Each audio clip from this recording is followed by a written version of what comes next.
በጮኝነት ጊዜያችሁ ምን እንደምትባባሉ አይጠፋኝም። እና እንደዚያ ጊዜ ያ የት ሄደ? የኔ ምናምን የኔ ምናምን የኔ እንትን የኔ ሰማይ የኔ ምድር የኔ አበባ የኔ ነምር የኔ አንበሳ የኔ ዝሆን የሚባባሉት ሁሉ ከተጋቡ በኋላ የት እየገባ ነው? እንዲሁ እኮ ይገርማቸዋል እኮ። እና አሁን እንደዚህ ያንን ይዞ መኖር ነው። ከዚያ በኋላ እነዚያ ሁሉ የኔዎች የሉ። ከጋብቻ በኋላ እነዚያ የኔዎች የሉ። አፈር ያብላ። አንተን ወደማላይበት የት ልሂድ?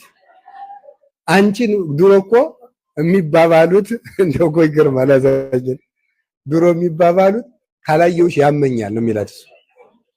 አሁን ደግሞ አንቺን ያየሁበት አይኔን አመመኝ፣ ራሴን ላጥፋልሽ፣ የት ልግባ ላንቺ ስል እንደው ምን ልሁን? እና ፍቅር እንደሞት የጸናች ናት ይላል መጽሐፍ።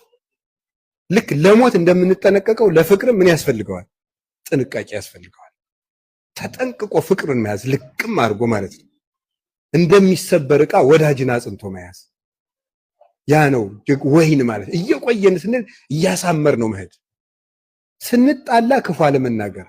ሰሎሞን በመጽሐፈ ጥበብ ምን ይላል? ብልህ ሰው እንኳን ፍቅር ጠብ ያውቃል ይላል። እንዴት ጠብ ያውቃል ማለት?